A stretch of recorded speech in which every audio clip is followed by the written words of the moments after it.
प्रिय अभिभावकगण, प्यारे बच्चों, प्रातः वंदन, नमस्कार। आशा है आप घर पर होंगे, सुरक्षित होंगे। आज पुनः हमारे Chaudhary news agency YouTube channel और फेसबुक पर आपका स्वागत है। हम आज फिर आपके कुछ सवालात जो शेष रह गए थे उनको लेकर आपके बीच उपस्थित हुए हैं। आशा है आपसे फीडबैक भी मिलेगा और आपके लिए ये बहुत ही महत्वपूर्ण भी साबित होंगे। अभिभावकगण, जैसे कि आपको पता है कि फ़िलहाल एडमिशन की प्रक्रिया है वो चली हुई है और व्यक्तिगत रूप से इन्हें बुला के किसी भी अभिभावक को ऑनलाइन एडमिशन किया जा रहा है। इसी कड़ी में सरकारी और निजी विद्यालय हैं, उन्होंने अपनी ये प्रक्रिया लगभग कक्षाओं की पूरी कर ली है। फिर भी कुछ कक्षाएं शेष रहती हैं। कुछ संस्थाएं ऐसी भी हैं जिनके बारे में अभिभावक अनभिज्ञ होते हैं, जिनमें दाखिला करवा के आप अपने बच्चों का ज्ञानवर्धन कर सकते हैं। और कुछ सरकार की सेवाएं हैं जो बिल्कुल निःशुल्क हैं, उनके बारे में भी हम आपको आज बताएंगे। उन्हीं कड़ी में पहले भी चर्चा हुई है कि एक जवाहर नवोदय विद्यालय जो है, इस प्रकार की संस्था है जो हमारे प्रत्येक ज़िले में कार्यरत हैं। इन संस्थाओं में कक्षा 6, 9 और 11 इन 3 कक्षाओं में कंपटीशन के माध्यम से जो है टेस्ट कंडक्ट करवा के मेरिट आधार पर एडमिशन होते हैं। 6ठी कक्षा में सभी सीटें भरी जाती हैं एग्ज़ाम के माध्यम से, और 9th और 11th में वही सीट उन सीटों के लिए ही परीक्षा कंडक्ट करवाई जाती है जो सीटें किसी कारणवश खाली रह जाती हैं या बाद में खाली हो जाती हैं। हो सकता है कोई बच्चा छोड़ के चला जाए। तो ये पूर्णतः निःशुल्क है और +2 तक की जो 6 से 12 सारी शिक्षा व्यवस्था है इसमें, और ये रेजिडेंशियल है, भारत सरकार का उपक्रम है। और इसकी जो परीक्षा किस प्रकार से आयोजित की है, इनके लिए आवेदन जो है वो ऑनलाइन निःशुल्क करना होता है। पहले तो ऑफलाइन होता था, लेकिन अब कुछ समय से ऑनलाइन कर दिया गया है और निःशुल्क होता है। तथा आपके ब्लॉक स्तर पर छात्र संख्या के आधार पर केंद्र स्थापित किए जाते हैं। यदि किसी ब्लॉक में कम बच्चे हैं तो एक परीक्षा केंद्र होगा, ज़्यादा होंगे तो 2 या 3, जितने भी स्ट्रेंथ होगी उसके आधार पर जो है परीक्षार्थियों की संख्या को देखते हुए परीक्षा केंद्र स्थापित किए जाते हैं। लगभग फरवरी माह में इन प्रकार की आयोजन जो है परीक्षाओं का करवाया जाता है, और इसके लिए वही विद्यार्थी परीक्षा में उपस्थित हो सकते हैं। जिस तरह से इस सेशन में जो विद्यार्थी 5वीं कक्षा में पढ़ रहे हैं वही 6ठी कक्षा में होने के लिए अगले सत्र पर एलिजिबल होंगे और वो परीक्षा में बैठ पाएंगे। तो सभी अभिभावकों से अनुरोध है कि इसमें भी अपने बच्चों को एक अवसर ज़रूर प्रदान करें। बच्चा बहुत कुछ सीखता है परीक्षा के माध्यम से। अगर बाई दी वे होता है या नहीं होता है वो तो अलग चीज़ है, अगर नहीं भी होगा तो भी आपका बच्चे जो है उससे बहुत कुछ सीखता है। आगे कंपटीशन का ज़माना है, कंपटीशन में किस प्रकार से परीक्षाएं आयोजित होती हैं वो भी बच्चे को एक सीखने को इसमें मिलती हैं। तो एक जवाहर नवोदय विद्यालय है। दूसरी जो हमारी संस्थाएँ हैं वो है कस्तूरबा गांधी बालिका विद्यालय। ये भी लड़कियों के लिए निःशुल्क और रेजिडेंशियल जो सुविधाएँ हैं वो सरकार के द्वारा प्रदान की जाती हैं। नवोदय विद्यालय में दोनों ही यानी को एजुकेशन होती है, और कस्तूरबा गांधी बालिका विद्यालय हैं उनमें केवल लड़कियों के लिए इस प्रकार की शिक्षा की व्यवस्था होती है। इसमें एडमिशन बगैर किसी कंपटीशन टेस्ट के भी हो जाते हैं, क्योंकि ये नए खोले गए हैं और इतना ज़्यादा कंपटीशन इन विद्यालयों के लिए अभी तक नहीं है। तो आप अपनी बच्चियों को यानी बेटी बचाओ बेटी पढ़ाओ अभियान के तहत इन विद्यालयों का भी भरपूर फायदा उठा सकते हैं। इसके साथ साथ प्रत्येक ज़िले में मॉडल स्कूल, गवर्नमेंट के मॉडल स्कूल भी खोले गए हैं, जिसमें भी 12वीं तक की परीक्षा जो है दी जाती है। साइंस फैकल्टी भी होती है, अच्छे सब्जेक्ट भी होते हैं, और ये भी कम से कम डिस्ट्रिक्ट में पहले तो 1 या 2 होते थे, लेकिन इस बार सरकार ने ये घोषणा कर दी गई है कि हर ब्लॉक में एक मॉडल स्कूल खोला जाएगा। तो इसमें भी अगले स्तर तक हो सकता है ये आपकी सेवाएं आपके बीच आ जाएं। तब तक आप जो आपके ज़िले में मॉडल स्कूल हैं उनमें भी बच्चों को एडमिशन कंपटीशन के माध्यम से करवा सकते हैं। ये भी पूर्णतया निःशुल्क है। तो आप इन विद्यालयों का फ़ायदा स्कूली शिक्षा के लिए उठा सकते हैं। इसके अलावा भी कुछ स्पोर्ट्स के हैं, स्पोर्ट्स स्कूल राई है जिस तरह से, उसमें भी कंपटीशन के माध्यम से स्पोर्ट्स पर्सन जो बच्चे हैं जो स्पोर्ट्स में इंटरेस्ट रखते हैं वो एडमिशन ले सकते हैं। सैनिक स्कूल कुंजपुरा है, वो भी इस प्रकार की सेवाएं प्रदान करता है और उसमें भी बच्चे कंपटीशन के माध्यम से एडमिशन ले सकते हैं। ये सभी जो सेवाएं हैं या तो बिल्कुल निःशुल्क हैं या बहुत ही मिनिमम कॉस्ट पे बच्चों को उपलब्ध कराई जाती हैं। सारी शिक्षाएं जो इसमें हैं वो रेजिडेंशियल हैं, हॉस्टल की सभी में सुविधा होती है। ये नहीं है कि भाई हमारे यहाँ नज़दीक नहीं है, हम कुंजपुरा कहाँ दाखिल करवाएंगे या राई में कहाँ बच्चे को पढ़ाएंगे, कहाँ छोड़ के आएंगे। तो वो सारी सुविधाएं विद्यालय स्तर पर ही उपलब्ध होती हैं, आपको किसी प्रकार की हिचक करने की कोई आवश्यकता नहीं है। इसके अलावा जैसा कि आपको पता है कि 20 तारीख को हमारा हरियाणा विद्यालय शिक्षा बोर्ड 10वीं कक्षा की परीक्षाएं है उसका परिणाम घोषित करने जा रहा है। और उसके बाद आपके सामने ये भी समस्या आएगी कि +1 में हम बच्चों को कहाँ पढ़ाएं और किस प्रकार के सब्जेक्ट उनको उपलब्ध करवाएं। तो हमने पहले भी चर्चा की थी कि विद्यालय का भवन या विद्यालय का नाम जो है वो शिक्षा नहीं देता बच्चे को। कई बार अभिभावक है विद्यालय के भवन को देख के, बिल्डिंग को देख के ये मान लेता है कि भाई बिल्डिंग इतनी बढ़िया है, इतनी बड़ी है तो पढ़ाई किसी होती होगी। या ये भी मान लिया जाता है कि भाई नाम है वो बड़ा अजीब सा है, इतना बढ़िया नाम है तो बहुत ज़्यादा पढ़ाई होती होगी। कई बार अक्सर 90% लोगों का मूल्यांकन उसकी फ़ीस से भी होता है कि फ़ीस ज़्यादा है तो पढ़ाई बढ़िया होगी। लेकिन नहीं, ऐसा नहीं है। अब मैंने जैसे ये आपको संस्थाएं बताई, ये सारी संस्थाएं निःशुल्क जो है शिक्षा उपलब्ध करवा रही हैं, तो इसका मतलब ये है कि भाई इनमें पढ़ाई ही नहीं होती, ऐसा नहीं है। ये सोचना हमारा गलत है। निःशुल्क शिक्षा है वो सरकार देती है और अब तो RTE एक्ट लागू हो गया है जिसमें 14 साल से के बच्चों तक की सभी शिक्षाएं हैं वो निःशुल्क सरकार उपलब्ध करवा रही है। अनिवार्य शिक्षा के तहत ऐसा किया जा रहा है। तो इसका अर्थ ये नहीं है कि भाई सरकार एक बढ़िया सुविधा आपको दे रही है तो इसका आप कदापि ये अर्थ ना लगाएं कि वो खराब है। अच्छी चीज़ हैं, बहुत बढ़िया सुविधाएं हैं और आप बगैर किसी कारण के अगर ज़्यादा पैसा देते हैं तो वो शायद आपकी नासमझी होगी और इससे आप बचें। विद्यालय स्तर की शिक्षा है वो इतनी ज़्यादा महंगी नहीं होती, लेकिन अगर आप किसी निजी विद्यालय में जाएंगे तो हो सकता है वो बहुत ज़्यादा महंगी हो सकता है। आप किसी बिरला के स्कूल में चले जाएंगे तो वो 1 साल के 3, साढ़े 3, 4 लाख रुपए भी आपसे वसूल कर ले और आप ये मानने कि बहुत बढ़िया है, तो ऐसा कदापि नहीं है। इतना ज़्यादा स्टैंडर्ड फीस के आधार पर उनका भी नहीं है। इसके अलावा कुछ अभिभावकों के प्रश्न हमारे तक पहुँचे हैं कि भाई हम किस प्रकार से विद्यालयों का मूल्यांकन करें कि भाई ये स्कूल बढ़िया है। देखिए, निजी क्षेत्र में भी और सरकारी संस्थाएं भी आपके नज़दीक बहुत ज़्यादा हैं। आपको लगभग पता है, आपके परिवार से, आपके गांव से भी बच्चे पढ़ते हैं, उनसे भी आपको सरकारी स्कूलों का भी पता लग जाएगा और निजी स्कूलों का भी पता लग जाएगा। इतनी बात तो आप गारंटेड लेके चलें कि भाई सरकारी स्कूलों में जो स्टाफ होता है वो 100% ट्रेंड होता है, क्वालिफिकेशन पूरी होती है। तो एक चीज़ में तो सरकारी स्कूल आगे हैं। भवनों की भी देखें तो भवन भी सरकारी स्कूलों के पास फिलहाल कोई किसी भी स्कूल में भवन की कमी नहीं है, स्टाफ की भी कोई कमी नहीं है। तो सरकारी और जो प्राइवेट स्कूल हैं भवन के मामले में मान लें चाहे और दूसरे क्षेत्रों में मान लें तो एक बार तो इस क्षेत्र में बराबर है। रही बात स्टाफ की, स्टाफ ट्रेंड आप किसी भी निजी स्कूल में चले जाएं उतना ट्रेंड स्टाफ आपको कदापि नहीं मिलेगा जितना राजकीय विद्यालयों में आपको उपलब्ध होगा। इसका कारण है, पहली बात कि अगर ट्रेंड स्टाफ जितनी पे ट्रेंड स्टाफ को चाहिए उतनी निजी विद्यालय वहन नहीं कर सकता। दूसरी बात, जो व्यक्ति ट्रेंड होगा, एचटेट पास होगा, वो सरकारी सेवा में चला जाता है, उसका सिलेक्शन हो जाता है, प्राइवेट स्कूल फिर पीछे रह जाते हैं।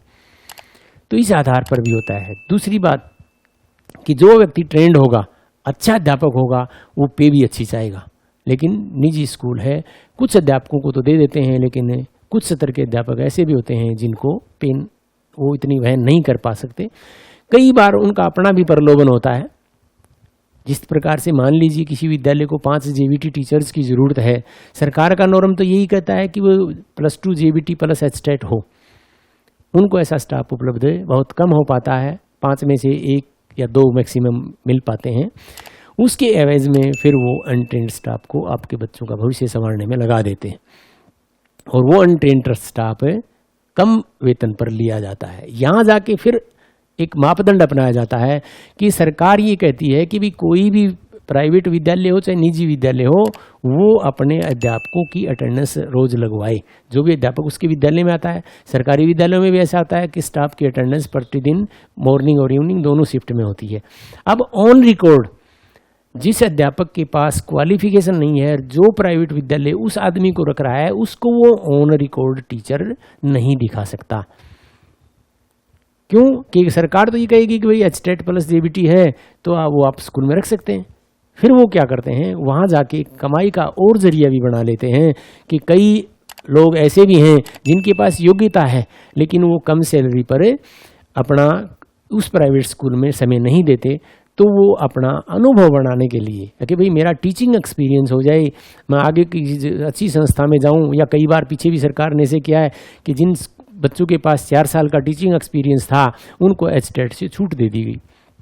उस दशा में सर वो लोग हैं वो उन निजी स्कूलों के संपर्क में आ जाते हैं कि भाई आप ऑन रोल अटेंडेंस हमारे जो बच्चे हैं उसकी लगाते रहें, हम आपको वो फर्जी अटेंडेंस लगाने के एवज में भी कुछ दे देंगे।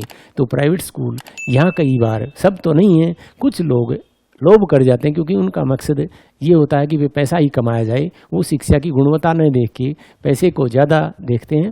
तो उस दशा में वो नाम उस अध्यापक का अनुभव प्रमाण पत्र बनाने के एवज में उससे भी कुछ ले लेते हैं और अनट्रेंड को कम पैसे में लगा के वहाँ भी अपनी आमदनी का एक जरिया बना लेते हैं। ऐसे में जो व्यक्ति ट्रेंड ही नहीं है वो किस प्रकार से अच्छी शिक्षा दे सकता है, ये शायद आप जानते होंगे कि भाई वो इतनी बढ़िया शिक्षा नहीं दे पाएगा। धीरे धीरे हो सकता है वो अनुभव से सीख जाए थोड़ा बहुत, लेकिन जो व्यक्ति पूर्ण ट्रेंड होता है वो इतना एक्सपर्ट नहीं हो सकता। तो इस चीज़ को भी आपको देखना है। इसके लिए आप ये देखेंगे भाई हम अध्यापकों के डॉक्यूमेंट्स चेक नहीं कर सकते, ना ही कोई निजी विद्यालय आपको ये चेक कराएगा कि भाई मेरा ये टीचर इसकी ये डॉक्यूमेंट्स देखें और ये 10वीं पास है, +2 पास है, या MA है या PhD है, जो भी है। उसके लिए एक यूडाइज फर्म होता है, आप उस यूडाइज फर्म से देख सकते हैं क्योंकि यूडाइज में उन्हीं स्टाफ की स्टेटमेंट जाती है जो पूर्ण ट्रेंड होते हैं। जो ट्रेंड नहीं होते उनका नाम उसमें कभी भी नहीं भेजा जाता। तो इस प्रकार से आप वहाँ से भी जांच कर सकते हैं। दूसरी मान्यता की भी जांच आप अवश्य कर लें कि भाई जिस कक्षा में आप दाखिला करवा रहे हैं उस सत्र तक की मान्यता उस विद्यालय को है या नहीं। यदि मान्यता नहीं है तो आप किसी भी सूरत में उस विद्यालय में अपने बच्चे का नाम दर्ज ना करवाएं। जिसमें 10वीं की मान्यता है, 11वीं में आप उस विद्यालय को टेंडर दे देते हैं कि भाई आप ही कहीं कुछ करवाना, तो वो आगे चल के आपके लिए एक बहुत बड़ी समस्या बन जाएगा और आपको और आपके बच्चे को उसका नुकसान उठाना पड़ सकता है। तो इस प्रकार की चीज़ों को आपको ध्यान देना है। निजी विद्यालय हैं उनमें कई बार इस प्रकार की घटनाएं अक्सर होती रहती हैं, शिकायतें आती रहती हैं कि फलाना स्कूल में हमने बच्चे का नाम लिखाया था, उसने सर्टिफिकेट नहीं दे रहा।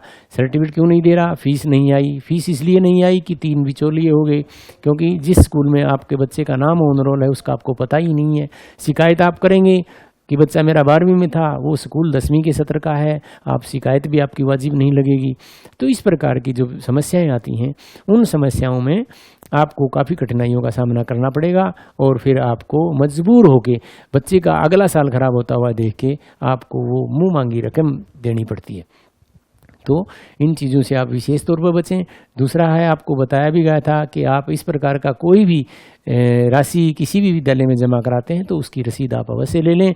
उस रसीद का ये फ़ायदा होगा कि आपका फ़ीस का कोई भी मसला होगा तो वो सुलझाने में बड़ी आसानी रहेगी। कई बार दोनों ही पार्टियों में, विद्यालय में और अभिभावक में, ये तनातनी हो जाती है कि मैंने फलां दिन पैसा दिया था, मैंने उस जगह पर पैसा दिया था, विद्यालय कहता है कि मेरे रिकॉर्ड में नहीं है, तो वो भी एक समस्या का कारण बन जाता है। इसलिए इस प्रकार की चूक भी आप कभी भी ना लें, पहले लिखें फिर दें और उस कागज़ है जो रसीद है उससे भी आपको काफ़ी मदद मिल सकती है। अब क्योंकि सत्र जो है हमारे शिक्षा मंत्री महोदय की भी स्टेटमेंट बार बार आ रही हैं और वो भी पूर्णतः प्रयासरत हैं कि अब एक्सपर्ट की राय के बाद हो सकता है स्कूल खुलने का प्रावधान कुछ निकल आए, तो उसके साथ ही एडमिशन की प्रक्रिया है तब तक आपकी चलती रहेगी। तो इसमें आप विशेष ध्यान रखें। जिन अभिभावकों ने पिछले वर्ष किसी कारणवश किसी विद्यालय में इस तरह का नाम चलवा दिया था जिसका 7वीं-10वीं तक का था और वो 11वीं बच्चे को डलवा दिया, तो वो अपने बच्चे की SLC जरूर ले लें, अन्यथा बाद में उनको काफ़ी समस्या का सामना करना पड़ेगा। और एक ट्रायल भी आपकी हो जाएगी, क्योंकि अभी बच्चा आपका +1 पास आउट हुआ है, +2 की परीक्षाएं जो है ना वो आगे होनी हैं, तो इसलिए वो सर्टिफिकेट आप वहाँ से SLC स्कूल लिविंग सर्टिफिकेट है वो जारी करवा के आप किसी भी निजी या गवर्नमेंट स्कूल में ही उसको एडमिट करवाएं। निजी स्कूल में करवाएं तो आप उसकी मान्यता की जाँच ज़रूर कर लें। इसके साथ रही बात कि भाई किस प्रकार से हमारा सिलेबस जो है वो इस अवधि के बाद पूर्ण हो पाएगा, तो उसके लिए आपको चिंता करने की कोई ज़रूरत नहीं है।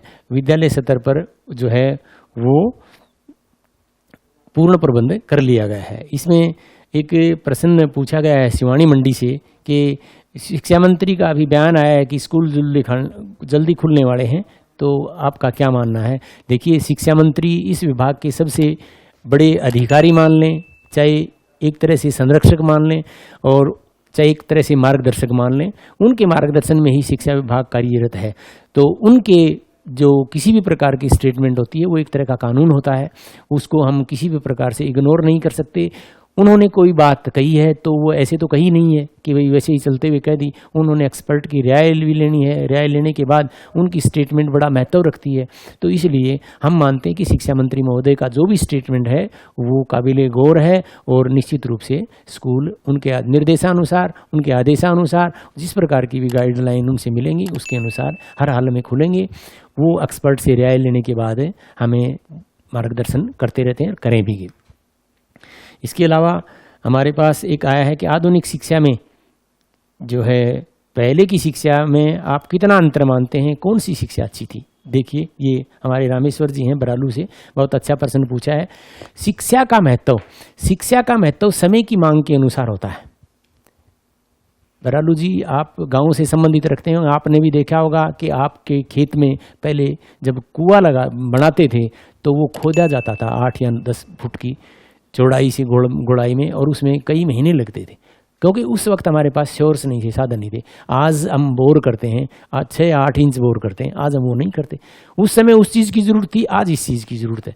तो शिक्षा प्राचीन भी बढ़िया थी, आज की भी बढ़िया है। प्राचीन शिक्षा के साथ साथ जो भी आधुनिक नई नई चीज़ें आती हैं उनको अगर हम नहीं सीख पाएंगे तो हम या हमारे बच्चे पीछे रह जाएंगे। आज कितनी भागम दौड़ है और हर आदमी आधुनिक चीज़ों को अपनाने का प्रयास करता है। यदि हम पुरानी शिक्षा को मैं ये नहीं कह रहा कि भाई पुरानी शिक्षा खराब थी, नहीं, समय के अनुसार बहुत अच्छी थी और उसका महत्व आज भी है।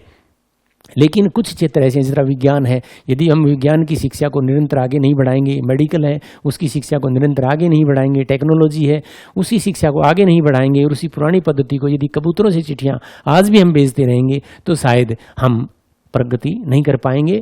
इसलिए समय की मांग के अनुसार शिक्षा में परिवर्तन होना भी बहुत ज़रूरी है। रही बात प्राचीन शिक्षा, जो हमारी प्राचीन संस्कृति थी, शिक्षा थी, जिसमें हमें बहुत कुछ सीखने को मिलता है और जिनका अनुसरण हम आज भी कर रहे हैं, कुछ परंपराएं हम आज भी अपना रहे हैं। आपने देखा भी हमारे जो संस्कार हैं, हमारी जो शिक्षा है, हमारी जो प्राचीन सभ्यता है, उसमें आज भी उतनी प्रगति नहीं हुई है जितनी पहले ज़माने में थी और उनका बड़ा महत्व होता था। उस टाइम लॉजिक होता था। मैं एक छोटा सा उदाहरण आपको देता हूँ कि हम एक कैमरे के सामने आज बैठे हैं। आज हमें हमारा जो है एक एक पल का हिसाब कैमरे के माध्यम से हो रहा।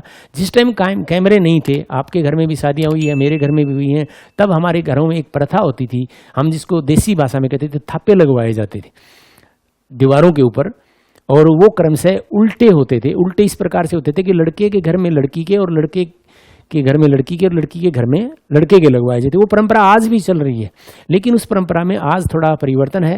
वो इसीलिए होते थे, वो एक तरह से फिंगरप्रिंट होते थे और शादी का एक सबूत होते थे, जिस तरह से आजकल हम वीडियो रिकॉर्डिंग या फोटो को सबूत मानते हैं। वो उस समय की मांग थी, आज समय की मांग दूसरी हो गई है।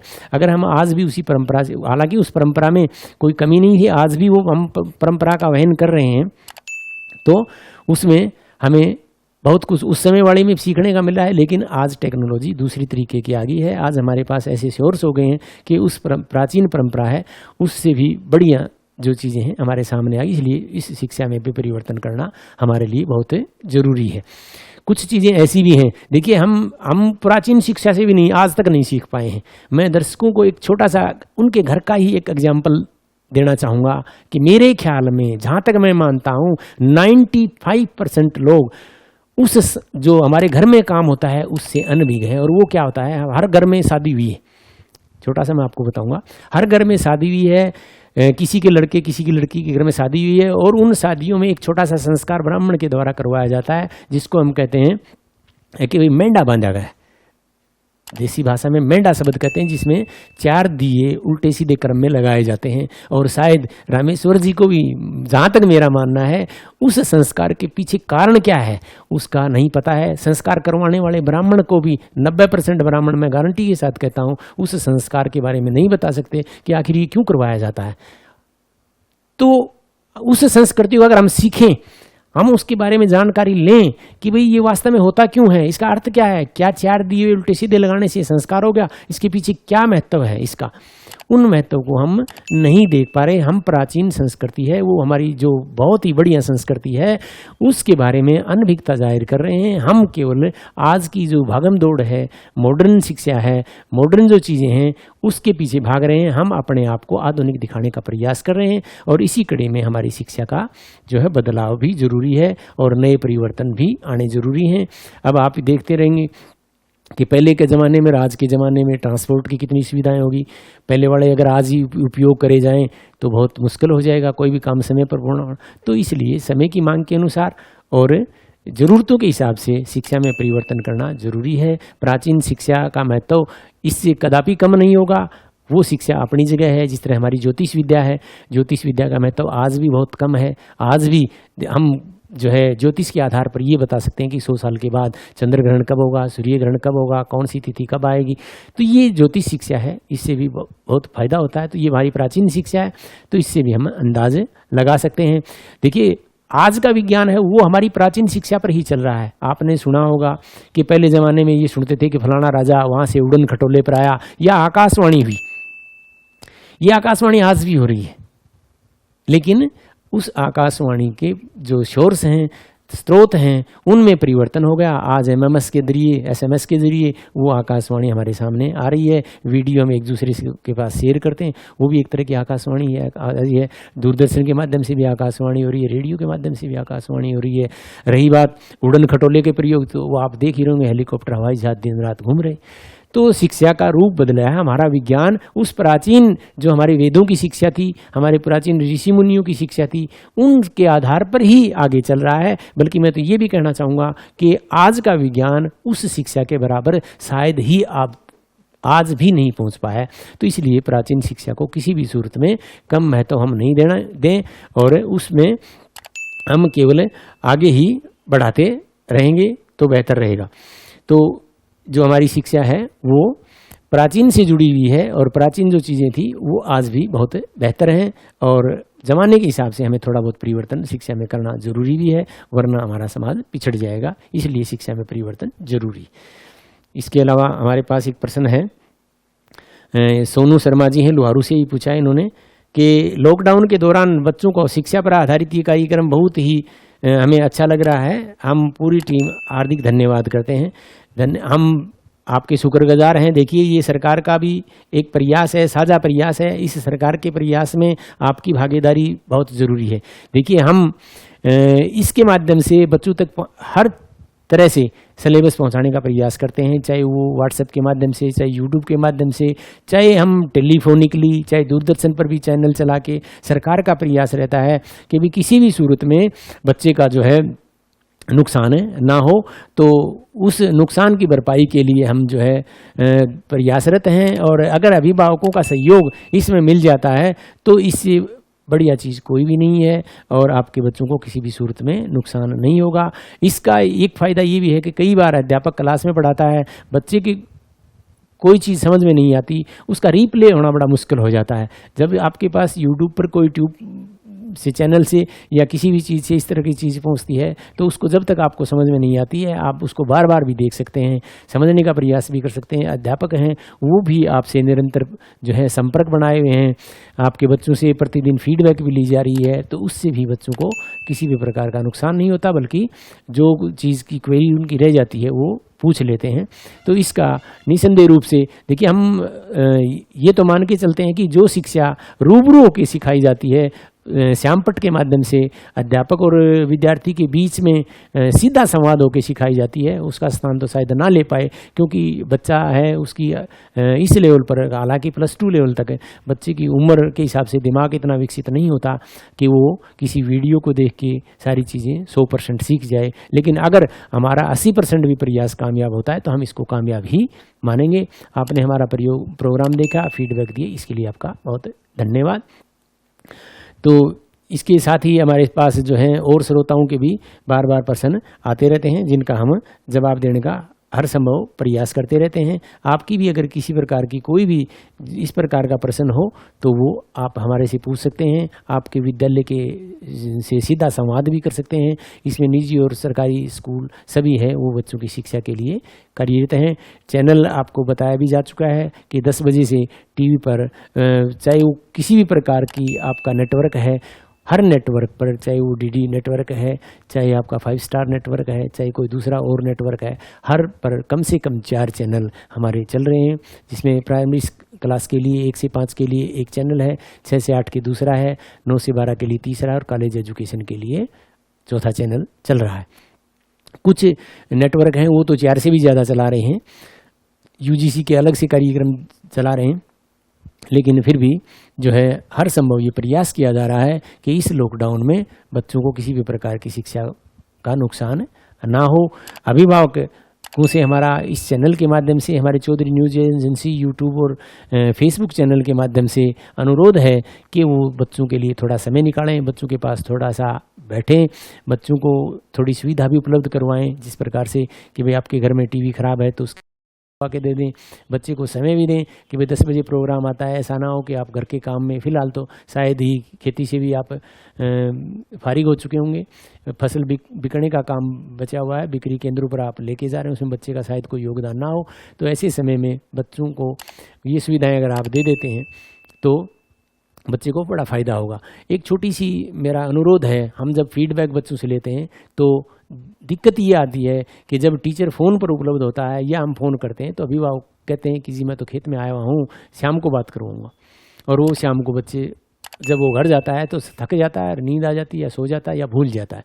तो ऐसे में हमें फीडबैक में दिक्कतें आ रही हैं, तो ऐसा हमारा आपसे अनुरोध है कि आप इस प्रकार के जो भी हैं उसमें आप फीडबैक हमें दें, समय पर दें, ताकि किसी भी प्रकार से बच्चे की पढ़ाई का नुकसान ना हो। 20 तारीख को आपके बच्चों की जो है 10वीं कक्षा का रिजल्ट आ जाएगा।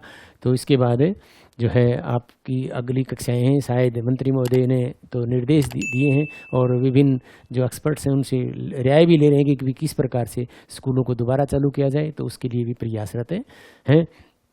तो वो भी शायद बहुत जल्दी ही स्कूल खोलने का प्रयास कर रहे हैं। किस प्रकार से संस्थाएं चलाई जाएंगी वो आपको व्हाट्सएप ग्रुप के माध्यम से, टेलीफोनिकली, समाचार पत्र के माध्यम से, दूरदर्शन के माध्यम से, विभिन्न चैनलों के माध्यम से आपको सूचित कर दिया जाएगा और आप उसका से लाभान्वित होंगे।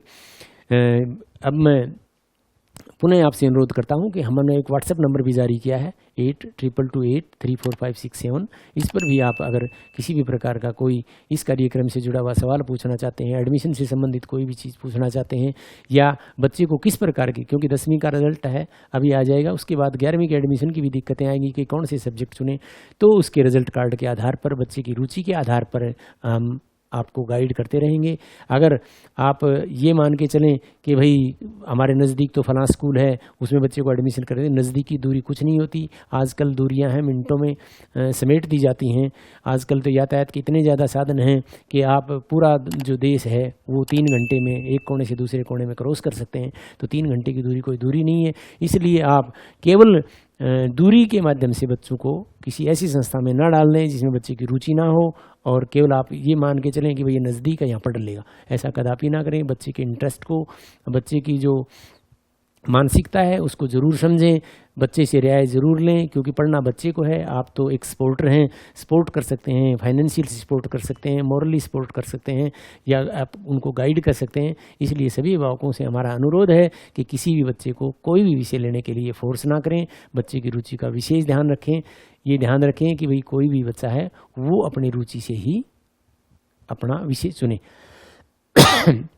अंत में मैं सभी अभिभावकों का पुनः शुक्रगुजार करता हूं और अनुरोध करता हूं कि इस महामारी के युग में आप सुरक्षित रहें, लॉकडाउन का पूरा पालन करें, सरकार के हर निर्देश को मानने का प्रयास करें, अनावश्यक रूप से घरों से बाहर ना ही बच्चों को घूमने दें, ना ही आप स्वयं घूमें, और बच्चों को भी होमवर्क स्कूल से जितना भी दिया जाता है वो आप ज़रूर पूरा कराने में उनको सहयोग करें। हमने पहले भी चैनल के माध्यम से किया था कि भाई 8वीं तक की पुस्तकें हैं हमारे बच्चों के पास, गाँव में भी हैं, वो इंटरचेंज कर लें।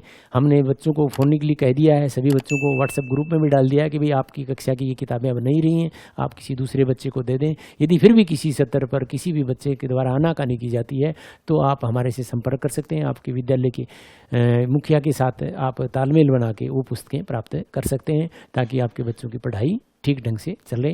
प्रशासन, शिक्षा विभाग आपके बच्चों के आपके साथ है, लेकिन बस थोड़ी कमी रहती है तो वही रहती है कि साथ कदम मिलाएं। अगर आपका सहयोग हमें मिल गया तो निस्संदेह रूप से सफलता आपके द्वार पर होगी, आपके बच्चों का उज्जवल भविष्य होगा। इन्हीं के साथ मैं आप सभी का पुनः धन्यवाद करते हुए अपनी वाणी को विराम देता हूँ। जय हिंद, जय भारत।